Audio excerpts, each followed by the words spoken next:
Good morning बच्चों। आज हम लोग राजनीति विज्ञान, इतिहास और राजनीतिक विज्ञान के अंतर्गत जो हमारा पहला पाठ है संविधान की प्रगति, इसके बारे में हम लोग आज यहाँ पे चर्चा करने वाले हैं। तो इसमें संविधान के कारण भारतीय लोकतंत्र सशक्त कैसे हुआ, इसका हमें बोध कराना है। और संविधान की जो प्रगति है इसमें सामाजिक परिवर्तन की दिशा में हो रही है, यह भी बात की जानकारी हमें यहाँ पे लेना है कि किस तरह सामाजिक परिवर्तन हमारे देश के संविधान के कारण हुआ है। संविधान की प्रगति इस पाठ के अंतर्गत यहाँ पे हम लोग निम्नलिखित मुद्दों के ऊपर ध्यान देंगे।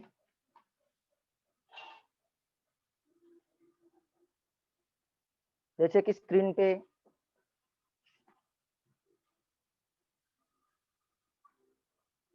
एक यहाँ पे मैं आपको पीपीटी के माध्यम से उसका परिचय करा के देना चाहता हूँ कि हमारे देश का संविधान,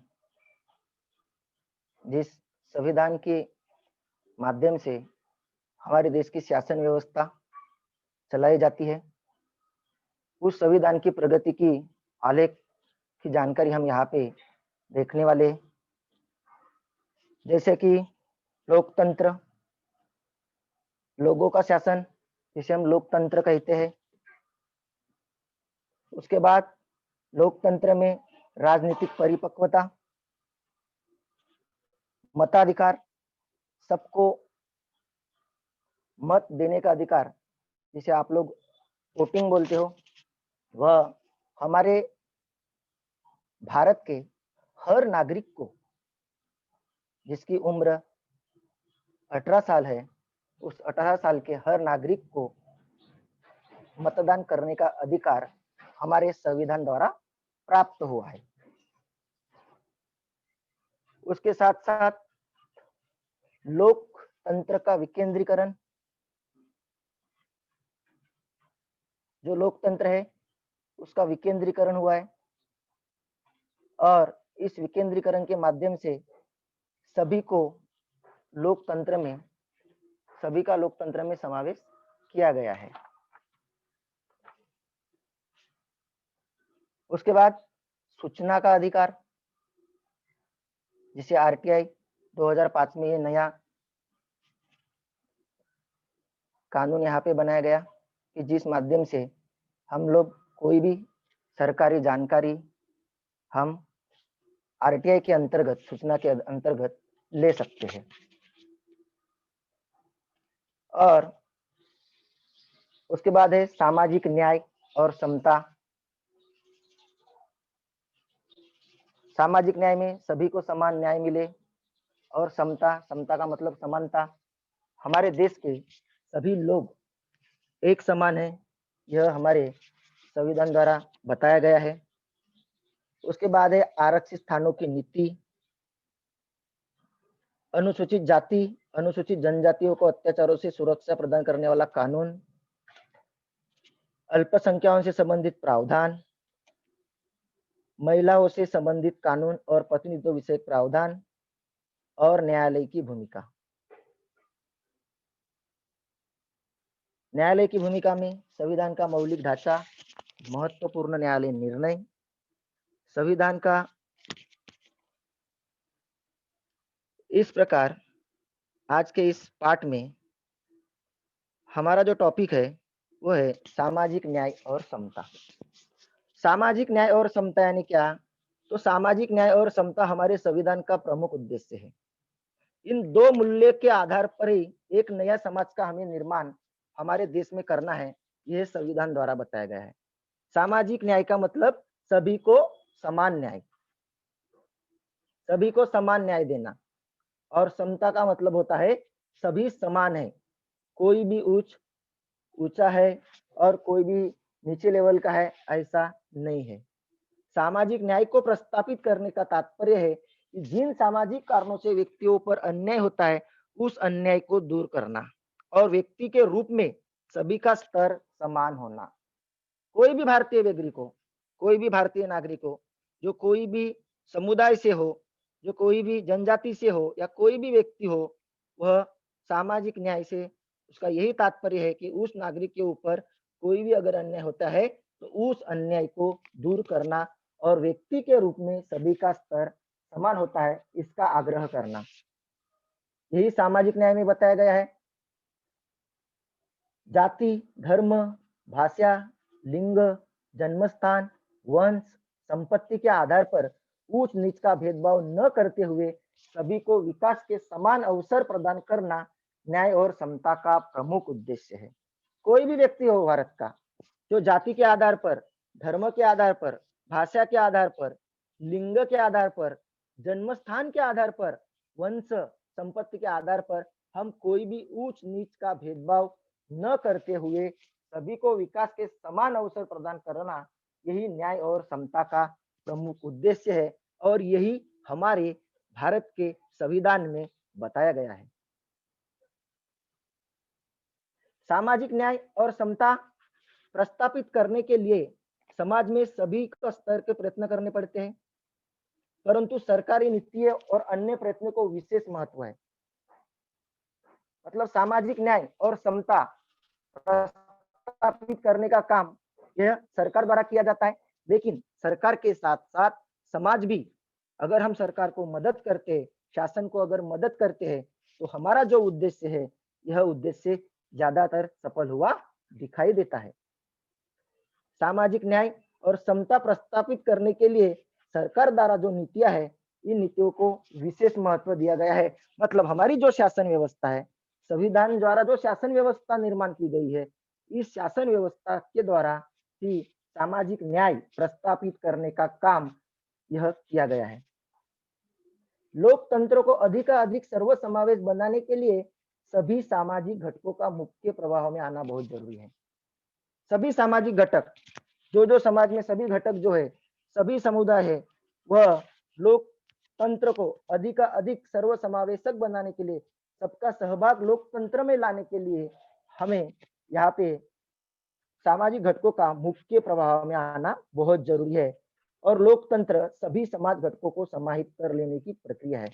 लोकतंत्र द्वारा, क्योंकि हमारे देश में लोगों का शासन है, लोग अपना शासन यहाँ पे खुद चलाते हैं, क्योंकि हम अपना प्रतिनिधि जो होती है वह जनता, उसका चुनाव खुद करती है। ऐसे ही समावेशित लोकतंत्र के कारण समाज में निहित संघर्ष कम होते हैं और इस दिशा में हमारा देश कौन कौन से कदम उठाए गए उसकी चर्चा आज हम करने वाले हैं। जो लोकतंत्र के कारण जो समाज में जो निहित संघर्ष है, यह हमें आज इस लोकतंत्र के कारण कम होते दिखाई देते हैं। अब कौन कौन से कदम उठाए गए हैं इसकी हम अभी चर्चा करने वाले हैं। जैसे कि पहला यहाँ पे बताया गया है आरक्षित स्थानों की नीति। जो समूह, जो जनसमूह अथवा सामाजिक वर्ग शिक्षा और रोजगार के अवसरों से दीर्घकाल से वंचित रहे हैं, ऐसे सामाजिक वर्गों के लिए आरक्षित स्थानों की नीति बनाई गई है। जो जनसमूह या समुदाय, जो सामाजिक वर्ग शिक्षा हो गया, रोजगार हो गया, इसके अवसर से दीर्घकाल से वंचित रहे, मतलब वह शिक्षा नहीं ले पा रहे हैं, उनके रोजगार के अवसर प्राप्त नहीं हो रहे, वंचित है, ऐसे घटकों के लिए, सामाजिक वर्गों के लिए आरक्षित स्थानों की नीति जो है वह हमारे संविधान द्वारा यहाँ पे बनाई गई है। और इस संविधान में हमारे जो संविधान के निर्माता है डॉक्टर बाबा साहब आम्बेडकर, इनके द्वारा यहाँ पे इन आरक्षित स्थानों की नीति जो है वह निश्चित की गई है। उसके अनुसार अनुसूचित जाति, अनुसूचित जनजातियों के लिए शिक्षा और सरकारी नौकरियों में कुछ स्थान आरक्षित रखे जाते हैं। जो हमारे देश में जो अनुसूचित जाति और अनुसूचित जनजातियों के जो लोग हैं, उनके लिए शिक्षा और सरकारी नौकरियों में जो कुछ स्थान है, जो सीट्स है, वह आरक्षित रखी जाती है। उसी प्रकार अन्य पिछड़े वर्ग के लिए भी आरक्षित स्थान का प्रावधान किया गया है। मतलब जो भी अन्य पिछड़े वर्ग है वह वहां पे भी जो आरक्षित स्थान है, जो आदिवासी लोग है, जो सालों साल से कमजोर वर्ग है, उनके लिए भी आरक्षित स्थानों का प्रावधान जो है वह किया गया है। उसके बाद देखेंगे अनुसूचित जाति, अनुसूचित जनजातियों को अत्याचारों से सुरक्षा प्रदान करने वाला कानून। अत्याचार, सामाजिक न्याय और समता प्रस्तावित करने के उद्देश्य से यह एक महत्वपूर्ण कानून बनाया गया है। अगर समाज में एकता चाहिए, सबको समान न्याय अगर मिलना चाहिए, सभी लोग अगर समान हैं, तो उसमें सभी को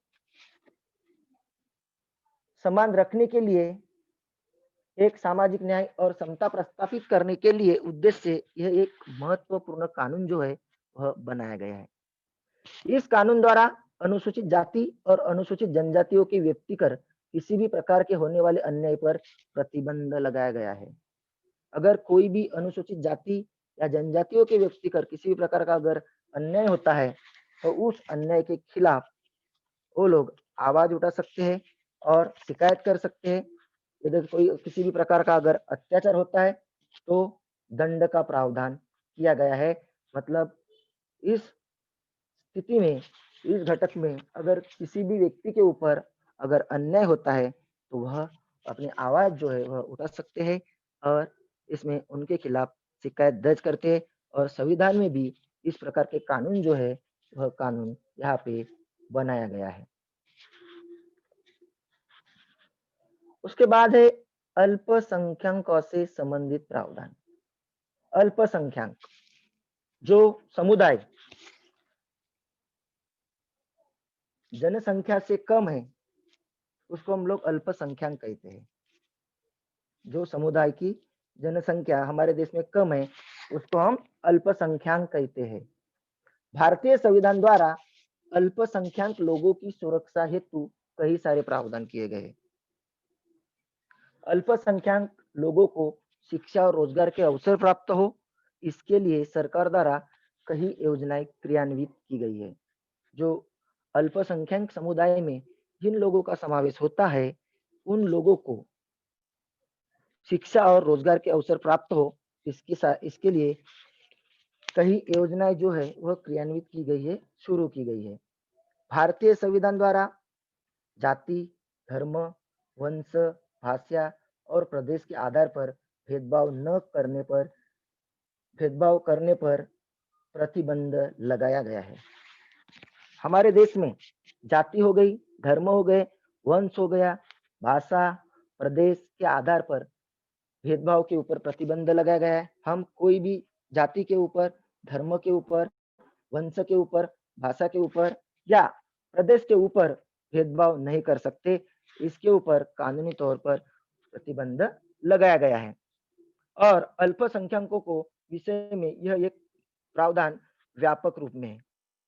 समता का अधिकार, स्वतंत्रता का अधिकार, अन्याय और शोषण के विरुद्ध का अधिकार, शैक्षिक और सांस्कृतिक अधिकारों के फलस्वरूप अल्पसंख्यक वर्ग को मौलिक रूप से संरक्षण प्राप्त हुआ है। समता का अधिकार, समता का अधिकार यानी क्या? सभी समान है। सभी जो भारत के लोग हैं वह समान है। फिर वो कोई भी जाति, धर्म, वंश, भाषा या किसी भी प्रदेश का व्यक्ति है, तो वह समान है। समता का अधिकार प्राप्त है। स्वतंत्रता का अधिकार, हमारे भारत देश में सबको स्वतंत्रता का अधिकार प्राप्त है। कोई भी भारतीय नागरिक देश में कहीं भी घूम सकता है, व्यापार कर सकता है या एक राज्य से दूसरे राज्य में जा सकता है। पूरे भारत भर वो भ्रमण करके अपना जीवन जो है वह व्यतीत करता है। उसको स्वतंत्रता का पूरा अधिकार जो है, यह अधिकार जो है शासन द्वारा, संविधान द्वारा यह दिया गया है। उसी का फायदा अल्पसंख्यक वर्गों को भी यह यहाँ पे भी संरक्षण जो है वह प्राप्त हुआ है। उसके बाद है अन्याय और शोषण के विरुद्ध का अधिकार। अगर अन्याय होता है, शोषण होता है किसी कमजोर वर्ग के ऊपर, तो उनके खिलाफ शिकायत करने का अधिकार जो है वह प्राप्त हुआ है। उसके बाद शैक्षिक, सांस्कृतिक अधिकार, शिक्षा का अधिकार जो है यह भी इस वर्ग को प्राप्त हुआ है। तो ये जो है इसके कारण मौलिक रूप से अल्पसंख्यकों के लिए यह निम्नलिखित प्रावधान जो है वह हमारे भारतीय संविधान द्वारा किए गए हैं। उसके बाद नेक्स्ट पॉइंट है महिलाओं से संबंधित कानून और प्रतिनिधित्व विषयक प्रावधान। महिलाएं, हमारे देश में महिलाओं के लिए भी बहुत सारे कानून जो है वह बनाए गए हैं, प्रावधान किया गया है उसका। प्रतिनिधित्व, स्वातंत्र्योत्तर समय से महिला सक्षमीकरण हेतु प्रयासों की शुरुआत हुई है। जब हमारा देश स्वतंत्र हुआ तो स्वतंत्र के पश्चात महिलाओं का सक्षमीकरण करने के लिए यहाँ पे प्रयासों की शुरुआत हुई है। महिलाओं में व्याप्त निरक्षरता को दूर करना और उन्हें विकास के पर्याप्त अवसर प्रदान करना, उसके लिए राष्ट्रीय व अंतर्राष्ट्रीय स्तर पर महिलाओं की समस्याओं को ध्यान में रखकर कुछ नीतियां निर्धारित की गई है।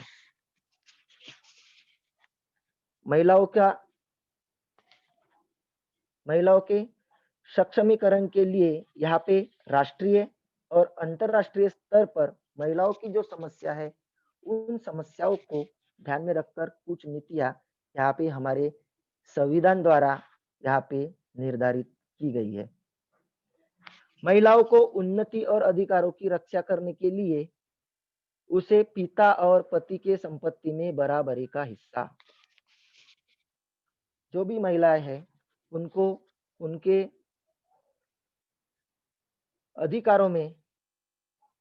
अधिकारों की रक्षा करने के लिए पिता और पति की जो संपत्ति होती है, जो प्रॉपर्टी होती है, जो जायदाद होती है, उसमें बराबरी का हिस्सा होता है। जैसे कि लड़का और लड़की अगर दो भाई बहन हैं तो दोनों भाई बहन को अपने पिता के संपत्ति में बराबर का हिस्सा जो है वह दिया जाएगा।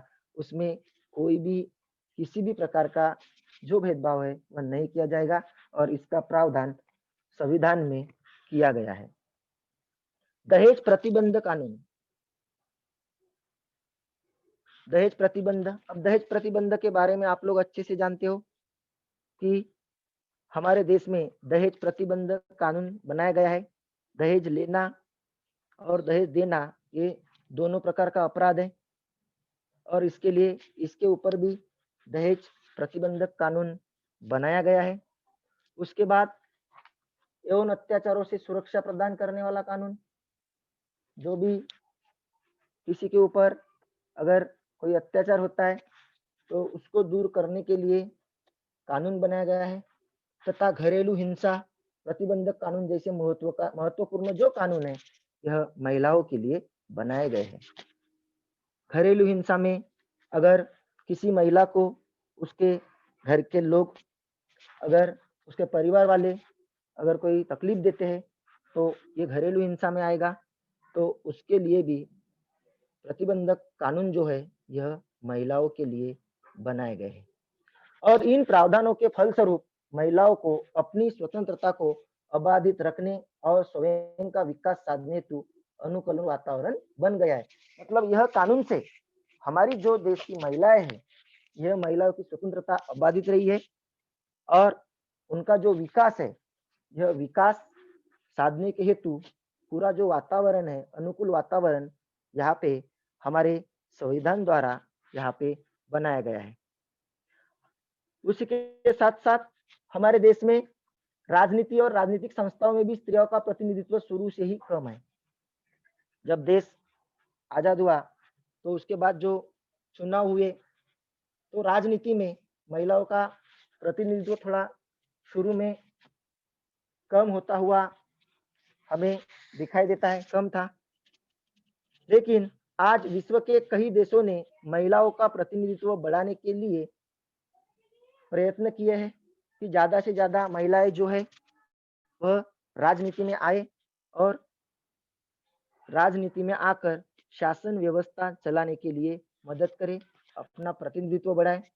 महिलाओं के ऊपर होने वाले अन्याय को दूर करने के लिए भी यहाँ पे महिलाओं का प्रतिनिधित्व बढ़ाने के लिए प्रयत्न किया गया है और हमारा भारत देश भी जो है वह इसी दिशा में अपने जो कदम है यह उठा रहा है।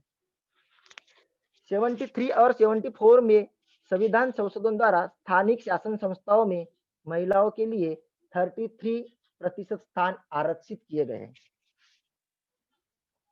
जो महिला है उनके लिए 33% जो स्थान है वह आरक्षित किए गए स्थानिक शासन संस्था है।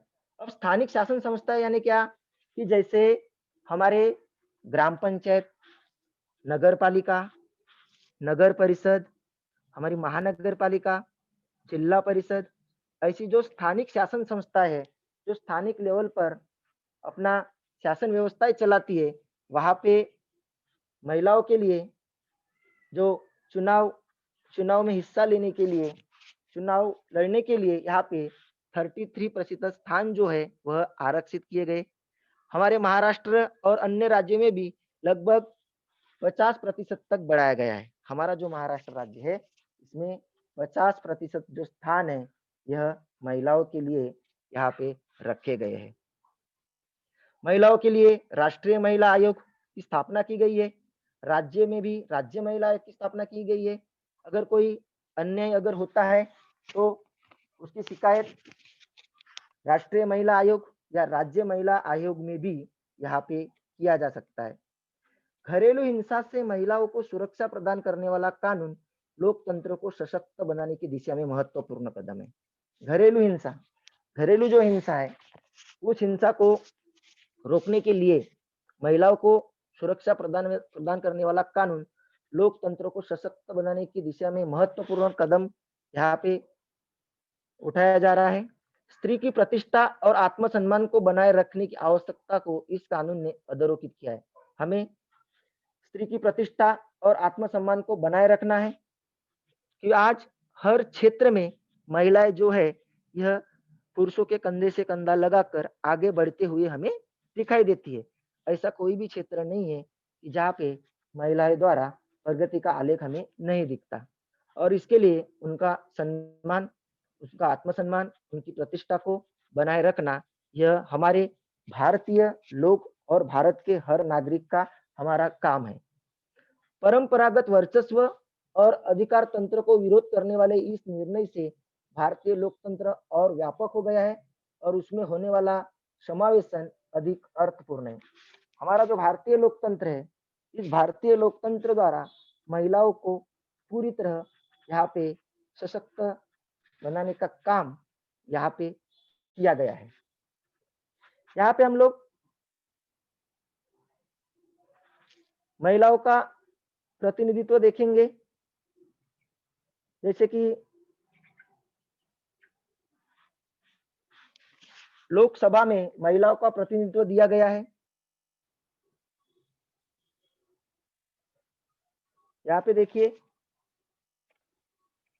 लोकसभा में महिलाओं का प्रतिनिधित्व मतलब महिलाओं का सहभाग राजनीति में कैसे बढ़ता गया है, इसका एक ग्राफ यहाँ पे हमें हमें दिया गया है। जैसे कि हम शुरू से अगर बात करते हैं तो सन 1951 में खाली महिला सांसद की संख्या थी वह 22 थी, लेकिन उसके बाद अगर हम 51 से लेके आज 2014 तक की अगर बात करते हैं तो यहाँ पे महिलाओं की जो महिला सांसदों की जो संख्या है वह हमें बढ़ते हुए दिख रही है। इसका मतलब यह है कि हमारे देश में राजनीति में महिलाओं की जो संख्या है यह अभी बढ़ते जा रही है और इसका आलेख आप अपने सामने देख सकते हो। इसमें कुछ सवाल दिए गए, वो भी हल हम लोग कर सकते हैं कि किस वर्ष में चुनाव में महिला सांसदों की संख्या सबसे कम थी। दूसरा सवाल है किस वर्ष के चुनाव में महिला सांसदों की संख्या सर्वाधिक थी। यह इस तालिका से देखकर आप लोगों को ये सवाल हल करना है। उसके बाद है इसका हम स्तंभालेख बना सकते हैं, बार चार्ट जो है ये भी तैयार करना है आप लोगों को। इस प्रकार इस ग्राफ को देखते हुए हमें यह पता चलता है कि महिलाओं की जो राजनीति में जो संख्या है वह अब बढ़ते हुए हमें दिखाई दे रही है।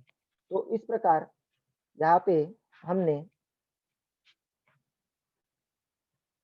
महिलाओं के लिए बनाए गए कानून और उस कानून का व्यापक दृष्टिकोण कैसा है इसके बारे में जानकारी प्राप्त की है। इसके बाद हमारा नेक्स्ट पॉइंट है न्यायालय की भूमिका। न्यायालय आप लोगों को न्यायालय पता होगा, न्यायालय यानी कोर्ट बोलते हैं हम जिसे।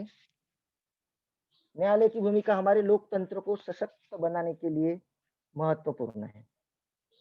लोकतंत्र को सशक्त बनाने के लिए प्रक्रिया में सामाजिक न्याय और समता जैसे उद्देश्यों की पूर्ति करने की दिशा में देश को सफल बनाने में भारतीय न्यायालय की भूमिका महत्वपूर्ण है।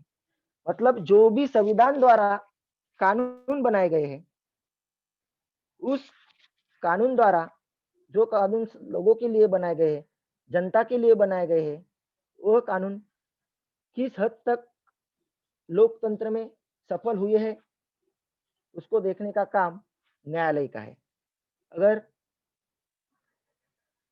कोई कानून लोगों के लिए अगर अन्यायकारक होता है तो लोग उसके खिलाफ न्यायालय में जाकर वहां पे न्याय मांग सकते हैं। और इसके लिए न्यायालय की जो भूमिका है, यह न्यायालय की भूमिका बहुत ही महत्वपूर्ण है कि संविधान के अनुसार यहाँ पे देश जो है वो देश की शासन व्यवस्था चल रही है या नहीं चल रही है, इसको भी देखने का काम न्यायालय द्वारा बताया गया है। इसमें पहला दिया है संविधान का मौलिक ढांचा। संविधान प्रवाहमान होता है, उसका स्वरूप किसी जीवित दस्तावेज की तरह होता है।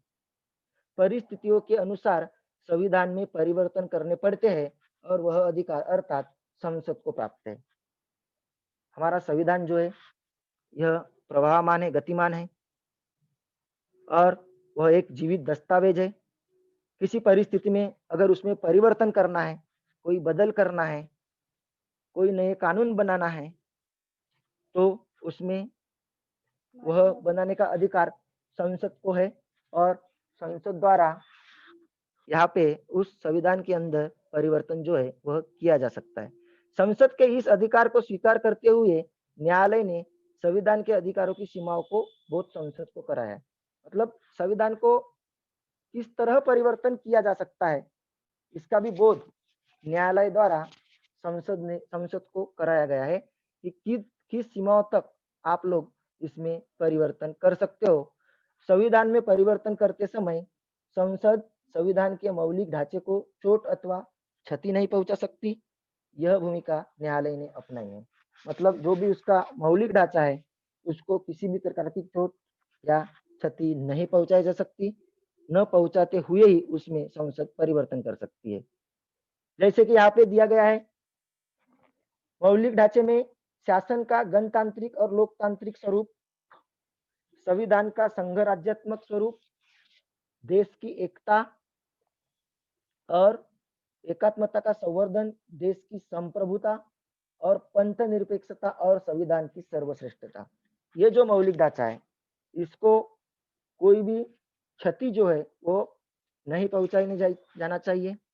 जैसे कि देश की संप्रभुता, संप्रभुता का मतलब होता है कि हमारे देश की जो सत्ता है वो हमारे देश के लोगों के ही हाथ में रहे, हमारे देश के लोग ही अपना शासन चलाए। कोई भी बाहर की सत्ता या कोई भी बाहरी देश हमारे देश की शासन व्यवस्था में हस्तक्षेप नहीं कर सकता। इसको कहा गया है देश की संप्रभुता। उसके बाद देश की एकता और एकात्मता को भी संवर्धन करना है। संविधान में अगर परिवर्तन करते वक्त एकता और एकात्मता को भी कोई भी नुकसान नहीं होना चाहिए, उसका संवर्धन हमें करना चाहिए, देश में एकता रहनी चाहिए। उसके बाद पंथ निरपेक्षता और संविधान की सर्वश्रेष्ठता। पंथ निरपेक्षता, धर्म निरपेक्षता, कोई भी जो धर्म है सभी धर्म समान है और इसके लिए यहाँ पे पंथ निरपेक्षता की ओर भी हमें ध्यान देना है। और इस प्रकार इस संविधान के मौलिक ढांचे को हमें यहाँ पे कोई भी चोट नहीं पहुंचानी है। उसके बाद है महत्वपूर्ण न्यायालय निर्णय। संविधान में निहित मौलिक अधिकारों द्वारा नागरिकों को प्राप्त संरक्षण को और अधिक अर्थपूर्ण बनाने का काम किया है। संविधान द्वारा मौलिक अधिकार जो मौलिक अधिकार नागरिकों को प्राप्त हुए हैं उनको संरक्षण और अधिक अर्थपूर्ण बनाने के लिए न्यायालय ने कई निर्णय किए हैं। न्यायालय ने जिन महत्वपूर्ण विषयों के संदर्भ में अनेक निर्णय किए हैं उनमें है बालकों का अधिकार। न्यायालय द्वारा बताया गया है कि बालकों को हमारे देश में 6 से 14 साल के सभी जो बच्चे हैं उनको मुफ्त शिक्षा दी जाती है। कोई भी बालक यह शिक्षा की प्रवाह से वंचित ना रहे, इसके लिए देश के 6 से 14 साल की उम्र के हर एक बच्चे को मुफ्त शिक्षा देने का अधिकार जो यह प्राप्त हुआ है। उसके बाद बाल कामगार मतलब कोई भी 14 साल की उम्र से कम बच्चा किसी फैक्ट्री या किसी खतरनाक जगह पे उसको काम पे लगाना यह कानूनी तौर पर अपराध है। ये बालकों के अधिकार में आता है कि कोई भी 14 साल से कम उम्र के बच्चे को आप हम लोग फैक्ट्री अथवा किसी भी खतरनाक जगह पर उसको काम करना यह अपराध माना गया है। उसके बाद मानव अधिकारों का संरक्षण न्यायालय द्वारा बताया गया है। मानव को जो अधिकार मिले हैं उनका संरक्षण करने का काम किया गया है। महिलाओं की प्रतिष्ठा और उनके प्रति आदर बनाए रखने की आवश्यकता। हमारे देश की जो महिलाएं हैं उनकी प्रतिष्ठा और उनके प्रति आदर बनाए रखने का काम हर एक भारतीय नागरिक द्वारा यहाँ पे करना आवश्यक है। व्यक्ति की स्वतंत्रता, जो भी व्यक्ति है उसके ऊपर किसी भी प्रकार का अन्याय ना हो, वह अपना जीवन जो है यह पूरी तरह से स्वतंत्रता से जी सके। उसके बाद आदिवासियों का सक्षमीकरण, जो आदिवासी लोग हैं उनका सक्षमीकरण करने का काम यहाँ पे किया गया है। और इन विषयों के संदर्भ में न्यायालय ने जो निर्णय किए हैं उन निर्णयों के कारण भारत की राजनीतिक प्रक्रिया परिपक्व होने में सहायता प्राप्त हुई है। ये जो भी निर्णय जो है, ये जो निर्णय है, ये जो न्यायालय द्वारा किए हुए हैं, इसके कारण हमारी जो राजनीतिक प्रक्रिया है, जो हमारी राजनीति, हमारी जो शासन व्यवस्था है, यह परिपक्व होने में सहायता प्राप्त हुई है। लोकतंत्र के लिए सुशासन का होना आवश्यक है। लोकतंत्र, लोगों का शासन, हमारे देश में लोगों का ही शासन है और इसमें सुशासन का होना बहुत ही आवश्यक है। अगर सुशासन नहीं है तो किसी भी भारतीय नागरिक को न्याय नहीं मिलेगा या उनका सम्मान नहीं होगा। और उसके लिए हमें निम्नलिखित विशेषताओं का समावेश किया गया है। लोकतंत्र में सुशासन की विशेषताओं को लाने के लिए उत्तरदायित्व और जिम्मेदारी की भली भांति समझने वाली सरकार चाहिए। सरकार की जिम्मेदारी क्या है, यह सरकार द्वारा समझना चाहिए कि हम समाज के लिए, हमारे देश के नागरिकों के लिए, हमारे जनता के लिए क्या कर सकते हैं। यह जिम्मेदारी जो है, ये समझने वाली जिम्मेदारी सरकार द्वारा की जाती है। प्रभावी और कार्यक्षम सरकार, जो भी शासन व्यवस्था है, जो भी सरकार चलाने का काम करते हैं, वह सरकार प्रभावी और कार्यक्षम होनी चाहिए, कार्य करने वाली होनी चाहिए। प्रतिसादात्मक सरकार, लोगों को प्रतिसाद देना चाहिए। लोगों की जो समस्या है उनको प्रतिसाद देना, समस्याओं का निराकरण करना, हल करना, ये भी सरकार द्वारा बताया गया है। पारदर्शी प्रशासन, पारदर्शी का मतलब स्वच्छ प्रशासन, किसी भी प्रकार का प्रशासन में भेदभाव नहीं होना चाहिए, पारदर्शी होना चाहिए। न्यायपूर्ण और सर्वसमावेशक विकास, सभी को समान न्याय मिलना चाहिए और उसी प्रकार देश का विकास होना चाहिए। प्रशासकीय व्यवस्था और निर्णय प्रक्रिया में जनता की सहभागिता, जो भी प्रशासकीय व्यवस्था है, जो भी निर्णय प्रक्रिया है, इसमें जनता का सहभाग जो है यह सहभाग होना चाहिए। और भारतीय लोकतंत्र के संदर्भ में संविधान और उस पर आधारित सरकार द्वारा की गई प्रगति की यह यहाँ पे हमने अभी समीक्षा की है। फिर भी भारतीय लोकतंत्र के सामने अनेक चुनौतियां हैं। इसका यह अर्थ नहीं है कि सरकार द्वारा बनाए गए कानून और नीतियों से सभी समस्या हल हो गई है। इसका मतलब यह है कि आज भी हमारे देश में कई सारी जो चुनौतियां हैं वह पूरी तरह हल नहीं हुई है। जो भी कानून और नीतियां बनाई गई है वह सभी समस्याओं का हल हो गया है। आज भी हमारे सामने कई नई समस्या है। जैसे कि हम लोग अगर देखेंगे तो सीमावाद की समस्या है, बॉर्डर पर हमारे देश के। उसके बाद आतंकवाद जैसी समस्या है। ऐसी कई सारी समस्याओं से आज भी हम लोग जो है, हमारे देश की जो शासन व्यवस्था है वह यहाँ पे लड़ते हुए हमें दिखाई देती है। परंतु लोकतंत्र के लिए आवश्यक ऐसा जनमानस उत्पन्न हुआ है। लेकिन हमारा जो लोकतंत्र है, लोग जो है, लोगों का शासन जो है, इसमें पूरी जो जनता है भारत की, ये पूरी जनता द्वारा यहाँ पे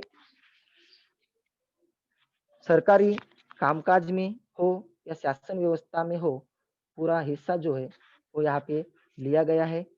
और इस प्रकार संविधान की जो प्रगति का आलेख है, वह आलेख यहाँ पे हमें बढ़ता हुआ दिखाई दे रहा है, क्योंकि यहाँ पे सामाजिक न्याय और समता को सबसे ज्यादा महत्व दिया गया है। क्योंकि समाज में अगर समाज एक है तो यहाँ पे सामाजिक समता प्रस्थापित करने के लिए कोई भी बड़ा समय नहीं लगेगा। और खाली शासन की ही जिम्मेदारी नहीं, तो समाज में रहने वाले हम लोग जो है, हमारी भी जिम्मेदारी बनती है कि किस प्रकार सामाजिक न्याय और समता प्रस्थापित हो। इसके लिए जो समाज की भूमिका है, वह समाज की भी भूमिका जो है यह महत्वपूर्ण होनी चाहिए। यहाँ पे इसमें हम लोगों ने आज के इस हमारे जो मुद्दे थे उसमें सामाजिक न्याय और समता, आरक्षित स्थानों की नीति, अनुसूचित जाति अनुसूचित जनजातियों के लिए सुरक्षा प्रदान करने वाला कानून, अल्पसंख्यकों से संबंधित प्रावधान और महिलाओं से संबंधित कानून प्रतिनिधित्व से प्रावधान, उसके बाद न्यायालय की क्या भूमिका रही है और महत्वपूर्ण न्यायालय निर्णय, कौन कौन से मौलिक अधिकार है, उसका परिचय जो है, उसकी चर्चा है, यह हमने इस पाठ में की है। यहाँ पे आप लोगों को एक बात बताना चाहूंगा, आरक्षित स्थानों की नीति, आरक्षित में मतलब आप लोगों को आप रिजर्वेशन भी बोल सकते हैं हम लोग। कोई भी शिक्षा के क्षेत्र में हो या सरकारी नौकरी में हो, कुछ सीट जो है वह आरक्षित रहते हैं। आपको समझाने के लिए एक बात बोलना चाहूंगा कि आप लोग जब हमारे मुंबई में बेस्ट की बस जो होती है, उसमें आप जो कुछ सीट जो है वो सीट आरक्षित रहती है और उसके ऊपर लिखा रहता है ज्येष्ठ नागरिक, महिलाएं, उनके लिए वह सीटें आरक्षित होती है बैठने के लिए। तो उसी प्रकार यहाँ पे शिक्षा के क्षेत्र में सरकारी नौकरियों में भी कुछ सीटें हैं वह आरक्षित होती है। इसको ही कहा गया है आरक्षित स्थानों की नीति।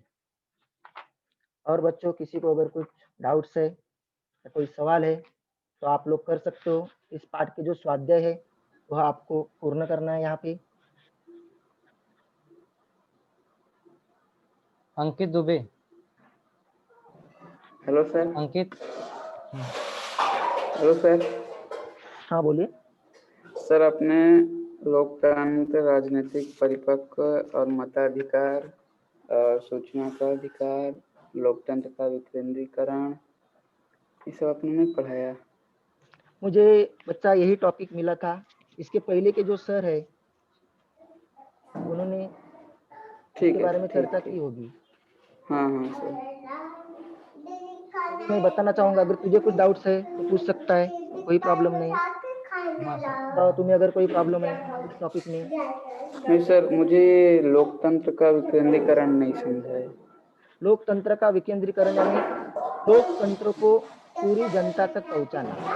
विकेंद्रीकरण का मतलब नीचे से लेके ऊपर से लेके नीचे तक जनता को सहभागी करना लोकतंत्र है। जैसे कि हमारे आवाज आ रही है बच्चा। लोकतंत्र का मतलब क्या होता है? लोकतंत्र का मतलब लोगों का शासन, लोगों ने लोगों के लिए चलाया वाला शासन। लोकतंत्र लोगों ने लोगों के लिए चलाया जाने वाला शासन। Yes, good. इसे हम लोकतंत्र कहते हैं, क्योंकि यहाँ पे लोकतंत्र में जनता अपने प्रतिनिधि का चुनाव खुद करती है।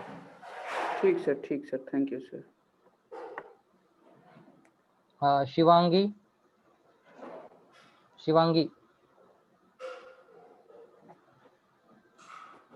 शिवांगी, आप अपना प्रश्न पूछ सकते हैं।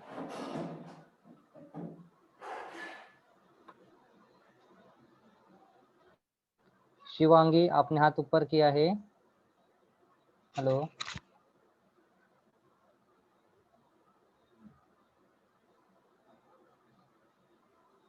शिवांगी आप अनम्यूट करके बोल सकते हैं।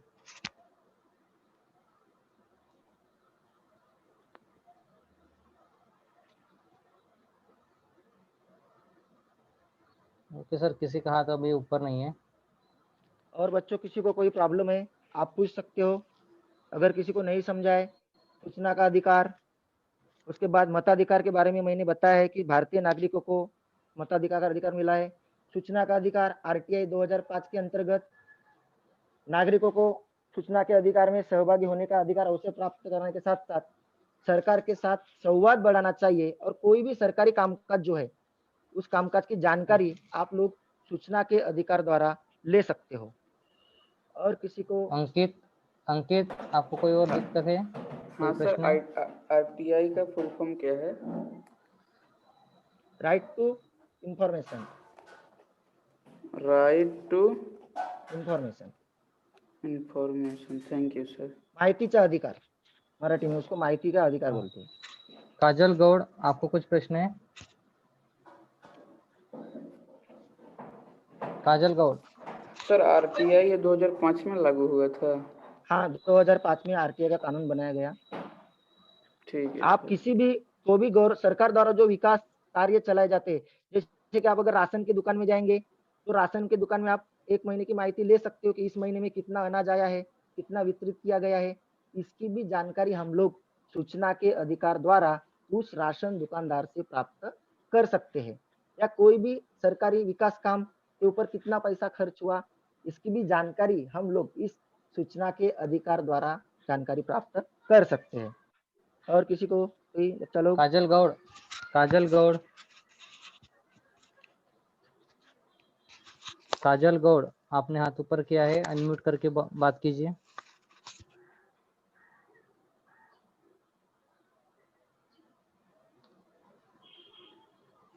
वो बोल नहीं पा रही है।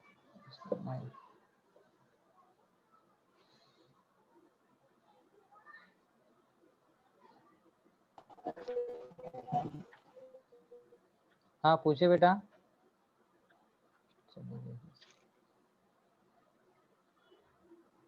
अंकित फिर से कोई प्रश्न है? नहीं सर, नहीं सर। ओके सर, अभी तो कोई सर दिख समय हो नहीं रहा है गया, किसी का। कितना मिनट? सर कितना मिनट हाँ बाकी है? समय तो हो गया, 2 मिनट बाकी ओके है। Okay okay sir. और बच्चा लोग पूछिए, किसी को कोई प्रॉब्लम है तो। Thank you. ठीक है सर, फिर बंद कर दो सर रिकॉर्डिंग। हाँ चलेगा सर, ओके।